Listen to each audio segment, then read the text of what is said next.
बागवानों की और पशुपालकों की जिन्हें सुक्खू सरकार के दूसरे बजट से ढेरों उम्मीदें हैं। ये उम्मीदें इसलिए भी हैं क्योंकि कांग्रेस ने विधानसभा चुनाव में किसानों बागवानों से कई बड़े वादे किए थे, जिसमें से कई अधूरे रह गए हैं।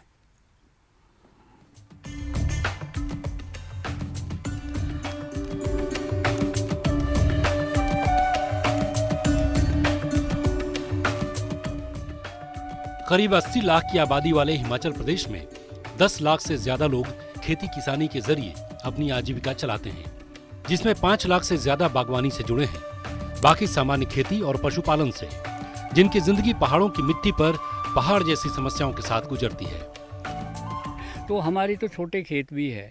किसान चाहेगा कि मैं आलू लगाऊं, कचालू लगाऊं, मटर लगाऊं छोटे से उसमें, तो अगर वही प्रोटेक्टेड नहीं है तो वो कुछ भी नहीं कर पा रहा है। आज प्रदेश की कुल 55.6 लाख हेक्टेयर जमीन में से खेती सिर्फ 9.79 लाख हेक्टेयर जमीन पर ही होती है, मगर प्रदेश की जीडीपी में खेती और बागवानी की हिस्सेदारी करीब 10% है। ज्यादातर खेतों का आकार छोटा है, इसलिए ज्यादातर मझोले और छोटे किसान ही हैं, जो सेब, नाशपाती, आड़ू, बेर, खुमानी, आम, लीची, अमरूद जैसे फलों के साथ मक्का, धान और गेहूं जैसे अनाज उपजाते हैं। ज्यादातर जगहों पर सिंचाई वर्षा पर निर्भर है, इसलिए किसानों की सबसे बड़ी मांग सिंचाई की सुविधा उपलब्ध कराना है और दूसरी बड़ी मांग खेतों की फेंसिंग की है, जिससे फसल को आवारा पशुओं से बचाया जा सके। और जो हमारा गरीब किसान आज तक संघर्ष करता रहा है, उनकी उम्मीदें शायद ही कभी पूरी नहीं हुई है।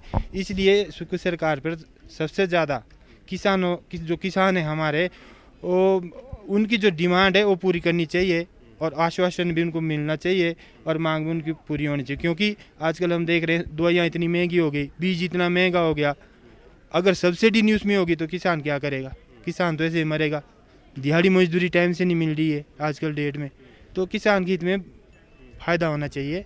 मेरा ये कहना है कि अगर सरकार को जिस तरह से नीतियाँ बन रही हैं, कृषि पे बहुत ज़्यादा ध्यान है, तो जो हमारी सोलर फेंसिंग है इसको और सब्सिडाइज करके सस्ता करना चाहिए ताकि ये किसानों के रीच में आ जाए। कम से कम खर्चे में कोई ऐसी बाढ़ लग जाए कि हमारी संरक्षण भी हो जाए, खेती बाड़ी हो जाए और युवा पीढ़ी और हम जैसे लोग जो जुड़े हुए हैं वो निरंतर इस कार्य को आगे करें। सर, जहाँ तक आपकी गवर्नमेंट जो स्कीम है इसके बारे में, यहाँ पे गांव में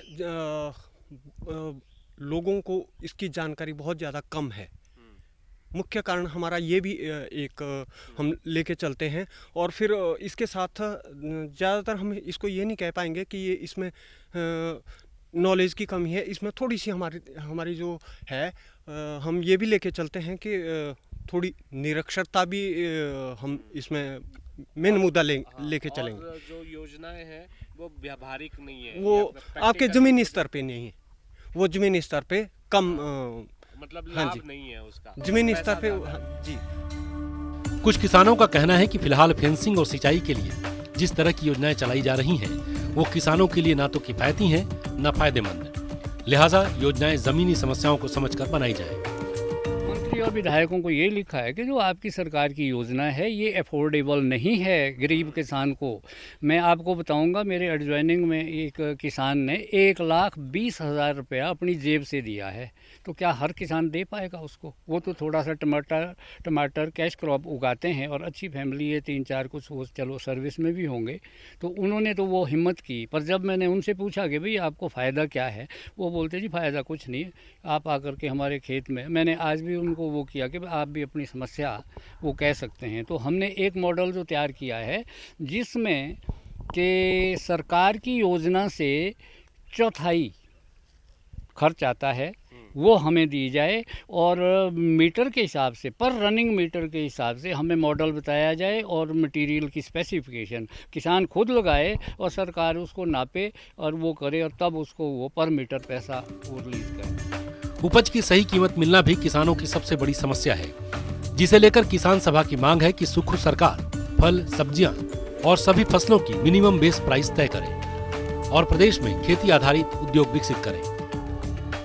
हिमाचल प्रदेश के अंदर सब्जी और फल अधिक मात्रा में पैदा होते हैं, तो हमारी किसान सभा की मांग है कि हिमाचल प्रदेश केरल की तरह, जैसे उन्होंने 16 सब्जी और फलों के लिए एक बेस प्राइस फिक्स किया है और वो एक न्यूनतम समर्थन मूल्य की तरह काम करता है, तो उस तरीके से जो सब्जी है, फल है, विशेष रूप से इसमें जो सेब है, टमाटर है, आलू है, लहसुन है और अदरक है, इसके लिए कम से कम न्यूनतम समर्थन मूल्य या बेस प्राइस को तय किया जाए।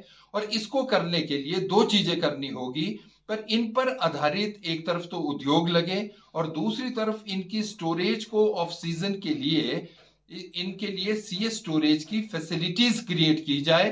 तो ये राज्य सरकार को केंद्रीय सरकार के साथ मिलकर के हिमाचल प्रदेश के लाख किसान और बागवानों के लिए ये प्रबंध करना बहुत ही जरूरी है।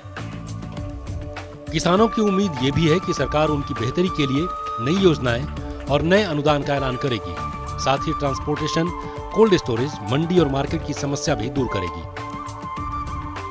रणवीर सिंह, न्यूज़ 18, शिमला।